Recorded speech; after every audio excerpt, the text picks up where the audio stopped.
Bonjour, bienvenue dans 101%. Aujourd'hui c'est vendredi, et vendredi... C'est n'importe qui.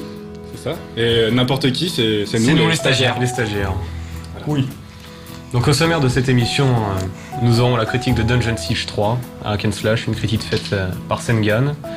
Un Game Center avec en interview Nolan Bushnell, Le créateur de Pong.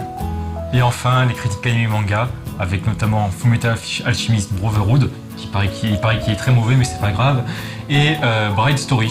Donc comme il y a une femme mariée, ça doit être bien. super. Mais tout de suite, Fail. Les news. ouais. Les news.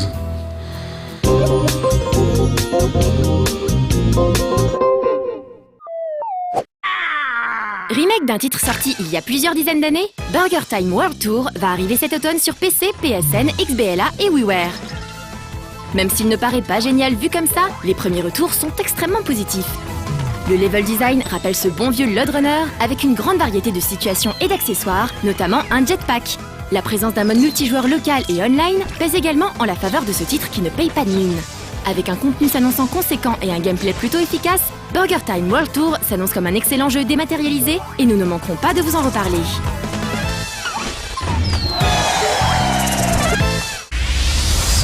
Across space and time, there's a magical world called Skylands.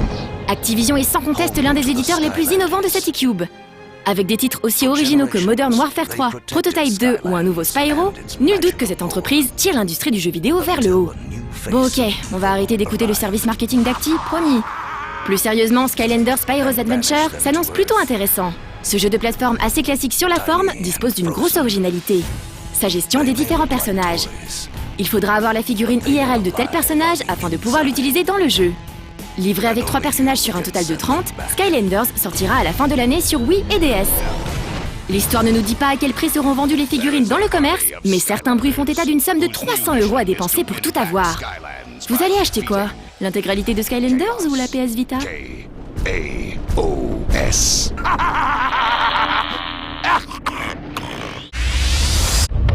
Vous aimez la baston? Vous aimez les boobs? Ça tombe bien, Reverge Labs aussi. Son prochain titre, Skullgirls, va sortir cet été sur le PSN et le XBLA. Quelle est la particularité de ce jeu de baston en 2D? Eh bien, tous ces personnages sont de sexe féminin. C'est beau, c'est fluide et d'après les premiers échos, le gameplay est excellent. Vous savez donc quel jeu attendre si vous vous lassez des Street Fighter et autres Mortal Kombat.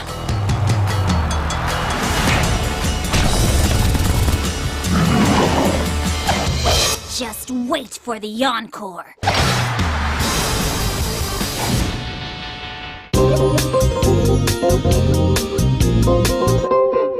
La semaine prochaine, c'est Japan Expo. Mais sachez que vous pourrez aussi retrouver les artistes présents au festival pour des performances et dédicaces dans les Fnac parisiennes dès lundi, chaque jour à partir de 17h. La Fnac Champs-Élysées accueillera Taro Njiro lundi et Shanti mercredi. Quant à la Fnac Forum des Halles, vous pourrez y retrouver Bausensei mardi et Akira Yamaoka ainsi que Yumiko Igarashi mercredi. Tous les détails sont sur le site de la Fnac.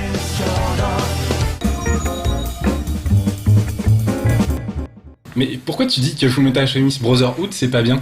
Parce que pour avoir regardé cette série-là et la série originelle, je trouve la série originelle bien meilleure. T'es au courant que Brotherhood en fait c'est la vraie adaptation du manga? Ouais, mais c'est pas grave, Et parce pourtant, que justement, je trouve ça plus intéressant de faire une adaptation pas forcément fidèle, mais avec l'esprit d'un manga, plutôt que de faire une adaptation qui colle vraiment au manga. Et Écoutez les gars, là on est carrément sur la critique, on n'a rien à voir encore avec les animés, donc on va se faire la critique de Dungeon Siege 3, un RPG qui a l'air bien. Laissez-moi mourir.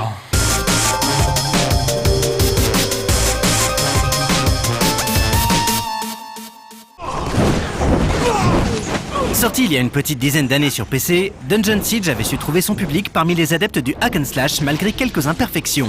Si le studio Gas Powered Games avait négligé quelques aspects du roleplay, comme par exemple l'histoire ou le développement des personnages, les développeurs avaient fait du bon boulot en livrant un gameplay solide. 3 ans plus tard, ce fut au tour de sa suite, Dungeon Siege 2, de faire son apparition dans les rayonnages. Malheureusement, le titre ne se distinguant que trop peu de son prédécesseur, il ressemblait plus à un add-on qu'à une véritable suite. Moteur graphique daté, IA à la ramasse, monotonie. Le jeu ne reçut donc qu'un succès mitigé à sa sortie, et l'arrivée d'un add-on un an plus tard ne réussit pas vraiment à relever le niveau. Après 6 ans de silence, c'est aujourd'hui Obsidian, le spécialiste de la suite à succès, qui reprend les rênes de la saga. KOTOR 2, Neverwinter Nights 2, Fallout New Vegas, autant de titres qui donnent envie de faire confiance au studio pour nous mitonner un bon petit hack and slash bien comme il faut.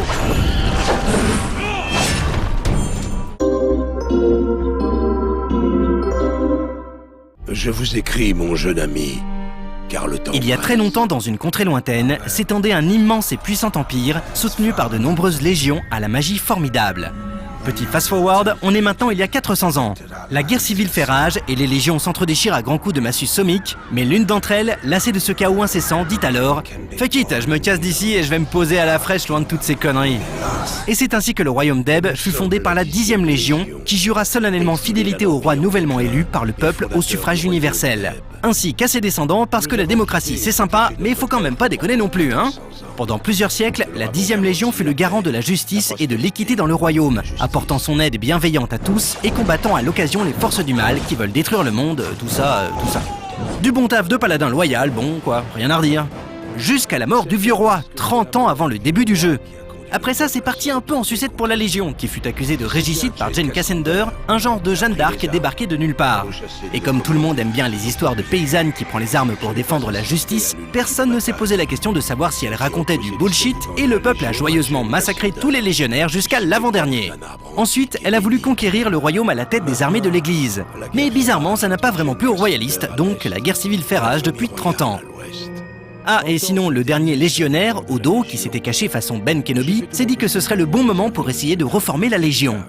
Donc, il va falloir que vous cassiez des têtes en série pour faire valoir votre point de vue. Et aussi que vous défendiez la veuve et l'orphelin pour redorer le blason de la 10e Légion auprès du peuple, tout ça. La Légion et reprendre le pays des mains de Jane Cassender, avant qu'il ne soit trop tard.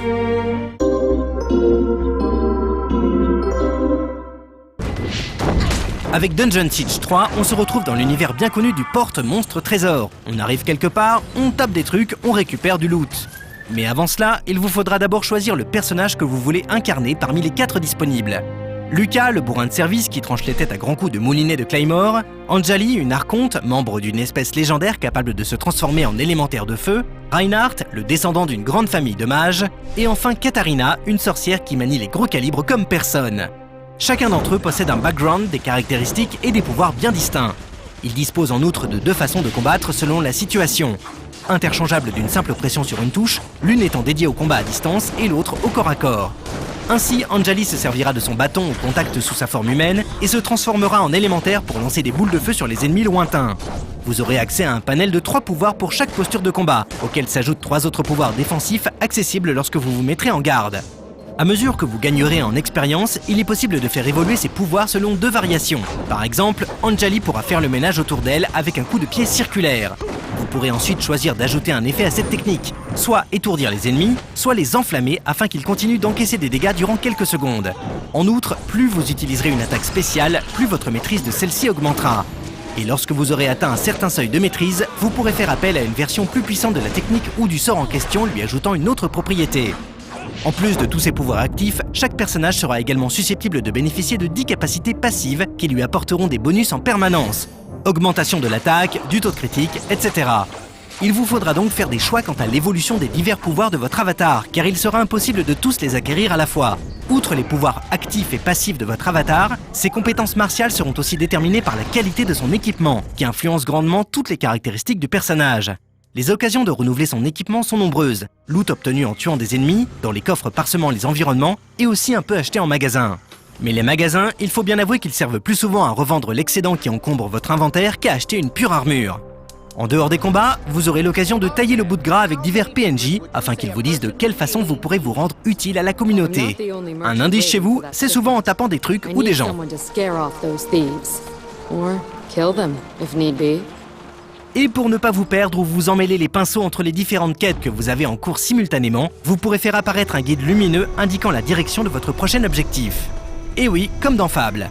À la différence qu'ici, le guide indique toujours le bon chemin. Après coup, vous aurez parfois l'occasion de choisir d'adopter un comportement de gentil paladin ou de fiefé scélérat, ce qui pourra modifier dans une certaine mesure les réactions de certains PNJ à votre égard. N'espérez pas cependant modifier le cours des événements par vos choix, votre libre arbitre n'est qu'illusion. En effet, les conséquences de vos réponses ne dureront pour la plupart pas beaucoup plus longtemps que les quelques lignes nécessaires au personnage pour retomber sur la conversation de base. En revanche, vous accumulerez suivant vos actions des faits. Ces faits vous accorderont divers bonus de stats, comme par exemple un +2 en volonté si vous choisissez d'épargner un certain adversaire. À mesure de votre progression, vous rencontrerez les 3 personnages que vous n'avez pas choisi d'incarner. Ces derniers vous prêteront main forte et joindront leur force aux vôtres dans votre combat. Enfin, il y en a un qui vous prêtera main forte en tout cas. Les 2 autres se contenteront de se la couler douce pendant que vous ferez tout le boulot à 2, mais ils rafleront quand même le même nombre de points d'expérience que ceux qui bossent. D'ailleurs, ils sont tellement oisifs que vous pourrez les appeler n'importe quand. Peu importe l'endroit où vous vous trouverez, vous pourrez instantanément changer de partenaire. En parlant de partenaire, il pourra être incarné à tout moment par un second joueur en local, et jusqu'à 4 joueurs pourront prendre part à l'aventure simultanément en ligne.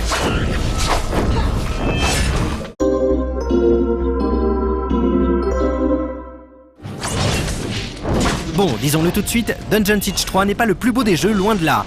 Si certains décors réussissent parfois à poser une ambiance marquée et particulière, comme dans la ville de Stonebridge, à mi-chemin entre la fantasy et le steampunk, il manque un peu de cachet dans leur ensemble. En effet, ils sont souvent trop sombres ou passe-partout, forêts, cavernes, marécages, autant de lieux qu'on a déjà vus 1000 fois. Surtout que, comme ses 2 aïeux avant lui, Dungeon Siege 3 mise beaucoup sur un level design qu'on pourrait décrire en usant du champ lexical du couloir. En des termes plus précis et en utilisant l'échelle de FF pour quantifier la couloirtitude du jeu, on n'est pas dans le 13, mais on se rapproche quand même du 10. Autre reproche, l'intelligence artificielle toute relative du soft. Les mobs ne sont déjà pas bien malins, mais vos compagnons sont encore pires qu'eux. Car si leurs performances au combat dans des circonstances normales sont tout à fait honorables, il existe un cas de figure bien précis dans lequel vos frères d'armes se transforment invariablement en monomaniaques suicidaires. Lorsque vous tombez au combat, souvent entouré de multiples ennemis, ils se précipitent immédiatement vers vous pour vous ranimer. Opération qui nécessite plusieurs secondes d'immobilité totale de la part de votre partenaire et qui est interrompue dès lors qu'il a encaissé trop de dégâts. Mais tant que vous ne serez pas sur vos pieds, il tentera de vous ranimer, avec plein d'ennemis autour. Heureusement que l'IA des ennemis fait en sorte qu'ils oublient parfois totalement la présence de votre partenaire et le laissent faire ce qu'il veut sans l'embêter. Il est à noter que cette critique a été réalisée à partir de la version PS3 du jeu et qu'à la manette, il était parfaitement jouable. Nous n'avons pas eu l'occasion de nous essayer à la version PC afin de le confirmer, mais nous avons ouï dire que le combo clavier-souris n'était pas des plus simples à prendre en main et que même sur PC, l'usage d'une manette était recommandé. Et pour en finir avec les reproches, si vous le pouvez, jouez en anglais. Vraiment. Entre le doublage inexpressif, les accents improbables de certains protagonistes et une traduction parfois aléatoire, la version française est à éviter comme la peste. Debout, les gars. C'est l'heure de se remplir les poches. Franchement, qui irait traduire Frostspire Mountain par montagne gelée de la flèche et Stonebridge par Stonebridge? Et que dire des Causeways, ces ponts d'énergie survolant une autre dimension, amputés de tout leur sens en passage? Ah, les Causeways. Pour le coup, il s'agit vraiment d'un des lieux les plus marquants de Dungeon Siege.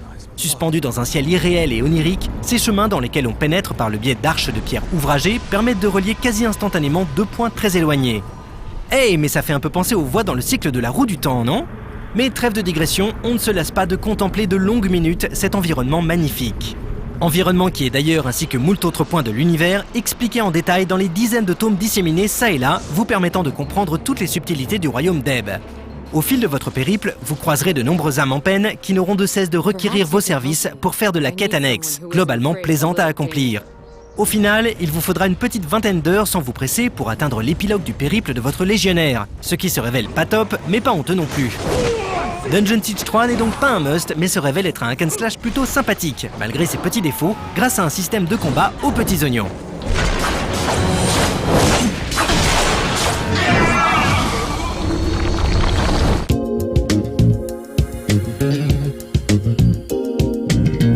Bon, c'était la critique de Dungeon Siege 3, faite par Sengan, qui a bon goût en général. Et c'est le moment de parler jeux vidéo, donc...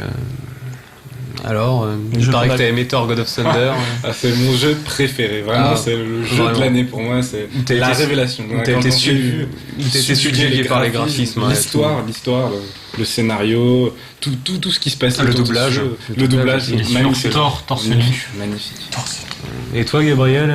J'ai trouvé cette année assez décevante. Il n'y a pas eu énormément de bons jeux, il y a surtout des déceptions.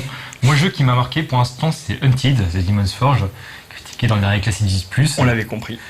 Mélange audacieux entre Beat'em All et Gears of War, je vous le conseille fortement. Et toi, Tristan? Gonzo, Gonzo. tu aimes bien Désolé, mais en plus j'ai hésité. T'appelais par ton prénom. Oui. Moi je suis pas très jeu vidéo, mais par contre il y a un bon jeu vidéo que j'avais bien aimé, c'est Pokémon. Alors au début je voulais pas me l'acheter parce que voilà, Pokémon perles et diamants, bon bah c'était bof. Et donc je l'avais pas acheté à sa sortie. Et tout le monde m'a dit mais achète-le, il est bien, ils ont tout refait, c'est bien. Bon bah je me le suis acheté et franchement il est énorme. Bien. Bah c'est le moment de lancer Game Center. Mais du coup Pierre, Moi j'ai déjà dit. tu as déjà dit? Non, je l'ai pas dit. Non, tu l'as Non, dit. mais Moi j'aime pas les jeux vidéo. Bon, c'est le moment Allez. de lancer Game Center. c'est ça. Ok.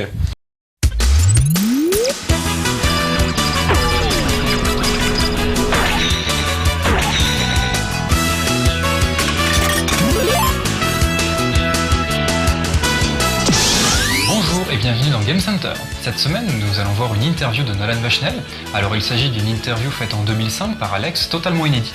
Et on a trouvé que c'était vraiment le meilleur endroit pour la diffuser. Nolan Bushnell va notamment nous parler des difficultés qu'il a rencontrées lors de ses premiers jeux en arcade.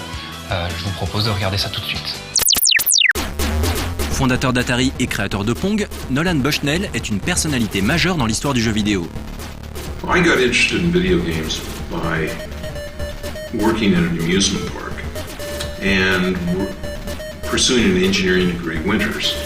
And in the winter, we had big computers that had video screens connected to them. And of course, if you had a computer and a screen, you had to do something with games.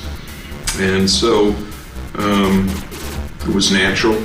I knew what people liked from the amusement park, and so I felt someday, if the computers got cheap enough, I'd bring them to the amusement park and to the public places of the world. My first project was a game called Computer Space, and it was rocket ships and flying saucers. Ce jeu était en réalité très inspiré du premier jeu vidéo sur ordinateur, Space War, développé en 1962. Space War was a game that was produced by a fellow named Steve Russell at MIT. He was a grad student, and they immediately sent a copy to the University of Utah, where I played it. And then later on, I played it at Stanford and said, this is fun, the world needs this. Pionnier dans son domaine, le développement de Computer Space fut parsemé d'embûches. The problem was that everything ran slowly in those days. A television set needed information at 3 megabits a second. Most of the computers at those days would like to run at 200 or 300 kilohertz, much too slow. And so we had to do many tricks to make a system that could go that fast. And in fact, the early games were not computers at all. They were actually signal generators that were using digital logic, but they weren't classic von Neumann machines because the von Neumann machines would not move fast enough. The very early games used counters that slipped with respect to each other. That was the way we were able to keep the parts down and to get the machines to work without them being computers per se. It was a artifact of that's basically the cornerstone of my patents, which was the slip counter technology. Baptisée à l'époque CCG, l'entreprise de Nolan Bushnell changea rapidement de nom pour devenir Atari, plus facile à prononcer. C'est alors qu'un certain Alan Alcorn entra dans la partie. Al Alcorn was the first engineer that I hired. Before that, all the engineering was done by me. And it got to be too much for me to be head of the company, head of marketing, and the engineer. And so I hired Al. And I had developed this technology that allowed a video game to be built. And I told him to build a Pong game. And I said, 2 paddles, ball going back and forth. And he did it in less than a week. And I thought that it was a training project. I thought the game was too simple to be a success. But when we got playing it, it was fun. And we made little changes on it, and each time we made the change, it got better and better. So we said, sure, let's publish it. C'est ainsi que naquit Pong, le titre qui démocratisa le jeu vidéo. Et là encore, la technologie étant peu évoluée à l'époque, le moindre détail avait son importance. The biggest problem that we had is the computer chips in those days had very low noise immunity. And so any sparks in the area would often reset the computer entirely. But what was worse, sometimes they would get a free game. And so we had to figure out all sorts of new ways to keep the computers from starting up by themselves by a spark. Because once the kids found out that they could, rub their feet on the carpet and then touch the machine in a particular place and get a free game, they'd do that all the time. When we first tested the machine, one of the concerns we had is the reliability of the technology. And we knew that if the machines broke too often, that they would not be successful. And so we put our machine out on test, and we got a service call. They said the machine won't take, is jammed, it won't work anymore. So we thought, oh no, this is not good. And what we found out when we went to check is that the cache box had completely filled up in less than a day and a half. And I said, that's a problem we can fix. Pong fut le premier grand succès du jeu vidéo. Cela ne doit pas laisser indifférent, non? Well, it was, we were so busy I didn't even think about it at the time. It's only after a while that you kind of say, gee, that was pretty neat. Hey, I want to do it again. Voilà, c'était le dernier numéro de la première saison de Game Center. Alors, en ce qui concerne une éventuelle deuxième saison, on est en train de voir ça avec Alex. On ne peut rien vous promettre, mais on va essayer de la faire. J'espère que vous allez continuer à parler d'arcade sur le forum de No Life et à essayer de convaincre des gens de s'y mettre. Sur ce, je vous dis à une prochaine. Salut!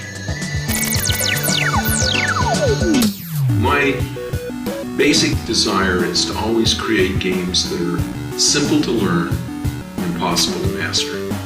So the game always gets more difficult as you play deeper and deeper and deeper and deeper. And the idea is to always make it so that that the game doesn't beat you, but you beat yourself.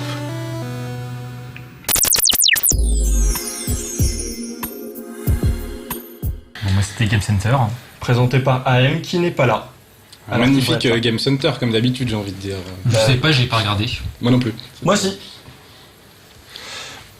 Et donc maintenant les critiques animés manga. Pas d'intervention. Vous avez aimé quoi comme manga Le manga c'est de la merde. Moi j'ai juste un truc à dire, c'est que retrouvé chez Pika dès septembre la suite, vu que c'est un spin-off de GTO, qui s'appelle GTO Shonen 14 Days. Je me souviens plus comment on dit 14 en anglais. Ouais bon, tout le monde sait que GTO c'est un manga surestimé. Ouais, mais il est génial. Et donc la critique animé manga.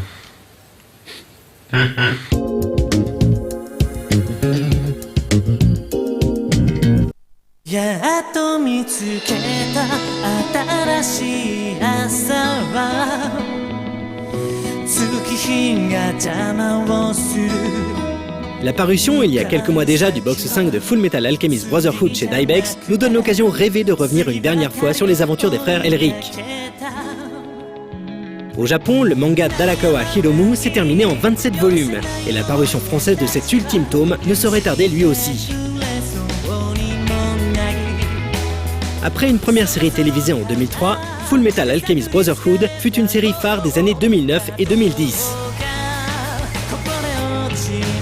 Même si les débuts de cet animé avaient inévitablement un goût de redite, la suite a vite acquis son identité propre, plus proche de l'intrigue du manga original. Les principales différences concernaient notamment la nature et les objectifs des homonculus, mais nous n'en dirons pas plus.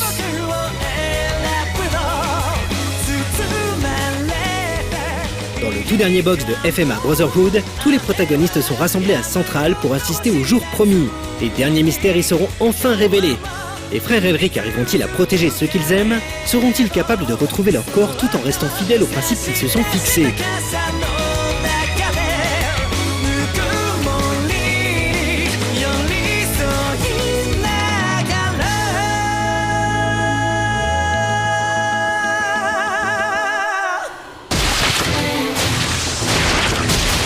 La fin proposée ici est intelligente et solide. Elle offre une vraie conclusion aux aventures du jeune alchimiste d'État.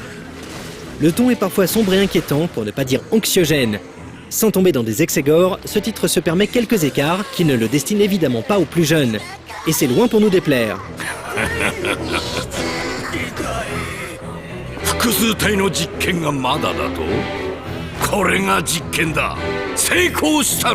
Pour ce dernier box, l'éditeur d'Ibex reste fidèle à sa ligne éditoriale. On retrouve les épisodes en VF et VOSTF sans autre bonus. Le packaging reste basique avec un simple fourreau en carton pour contenir les 3 DVD, mais on notera du coup le prix assez bas de celui-ci. Vous avez vu la hauteur de la porte? J'aime pas trop l'ambiance ici. La VF reste fidèle à elle-même, avec les voix familières comme celle d'Arthur Pestel pour Edward Elric, et des voix solides comme Yann Pichon dans le rôle de King Bradley, Martial Leminou dans celui de Roy Mustang, ou encore Benoît Allman pour Alex Armstrong. Baril Boucher. C'était le partenaire de Slicer. On regrettera simplement quelques prononciations de noms exotiques soit un peu écorchées. Par exemple Xing pour le royaume oriental de Chine, même si cela s'écrit avec un X, ou encore Vrat pour Vras, l'homonculus de la colère.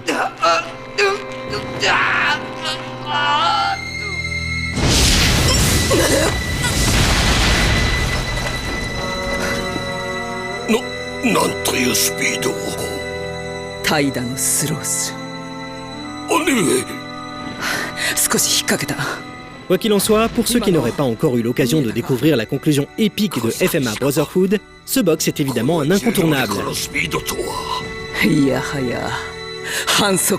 Cependant, si les aventures d'acier des frères Elric s'achèvent dans cette série télé, un film est prévu sur les grands écrans japonais en juillet de cette année.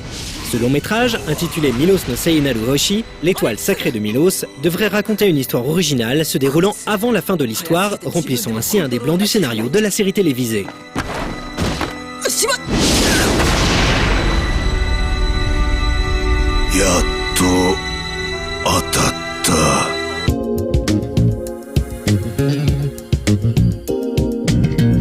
Au 19e siècle, dans une plaine d'Asie centrale, Amir, une jeune femme de 20 ans, quitte sa tribu.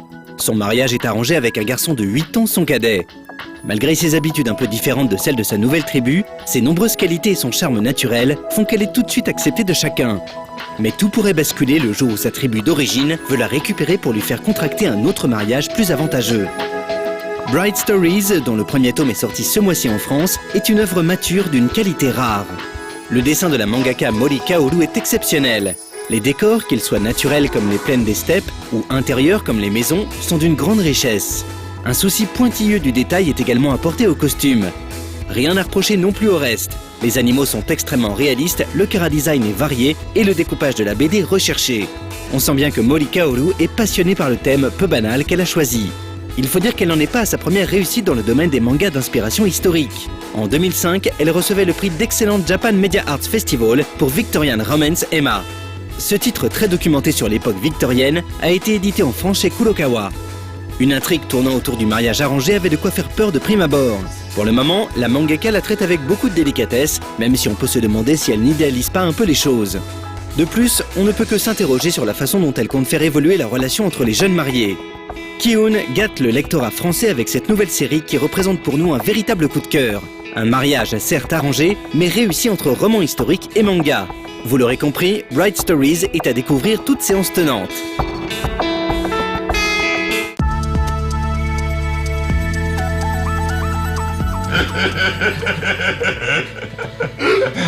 Ouais, avec un rire comme ça, tu peux être qu'un troll en fait, ouais c'est vrai. Mon but, moi, c'est d'être la personne la plus détestée de la Terre. Excuse-moi, c'est moi. Sur le forum, c'est moi. Dans la vie, c'est moi. Bon. Je confirme. Voilà. On doit faire des commentaires. Donc, Eh bien, c'était le dernier 100% de l'année. Ah bon, il y en a pas lundi? Non. Oh. Et tout comme le premier plateau de la soirée des 4 ans a été présenté par les brillants stagiaires de No Life. Et donc voilà, si vous avez quelque chose à ajouter. Qu'est-ce que je vais faire? Non, c'était très bien, voilà, hein, ça marque un peu notre passage à No Life, tu vois. Ouais, et nous on a bien rigolé. On s'est bien amusé aussi. Ouais. On a beaucoup aimé travailler à No Life. Enfin, moi j'ai beaucoup aimé. Pour vous, je sais pas. Oui, C'est sympa. No Life c'est sympa. J'y reviendrai bien. Normalement, tu dois troller en disant que non, mais. Non, mais c'est bon, je suis pas con à ce point, quoi. Non, mais en fait. Mais Gabriel, pour faire le troll, Gabriel, mais tu es déjà parti. Donc tu es déjà revenu. Oui, en fait, officiellement, mon stage s'est fini vendredi dernier, mais bon, on m'aime tellement ici que voilà. Et moi j'ai pas de micro, mais No Life vous remercie. Mais de rien. Merci, parce qu'il y avait beaucoup de travail. Merci. Merci de ton intervention. Et ben nous, on Alex. te remercie de nous avoir fait confiance pour tout le travail donné. Parce que mine Surtout de rien, pour ce plateau. Ouais, parce que mine de rien, le travail qu'on a fait, ça représentait du travail important, quoi. Et sans nous, No Life aurait peut-être pas pu fonctionner aussi bien. Si. Oui. Oh, non, mais non, c'est pas ce que je Gabriel n'est voulais pas dire. du tout arrogant. en plus, Non, ça qui est c'est pas bien. ça, c'est pas ça que je voulais dire. C'est en fait, je voulais dire que le travail qu'on nous a donné, ça impliquait de fortes responsabilités. Et Et que c'était audacieux de nous le confier.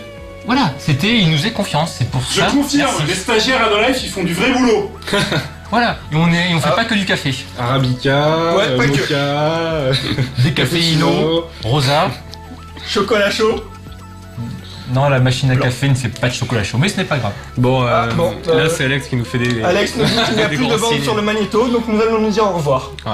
Au revoir Bisous. tout le monde. À l'année prochaine peut-être. Ciao. Embauchez-moi. それでも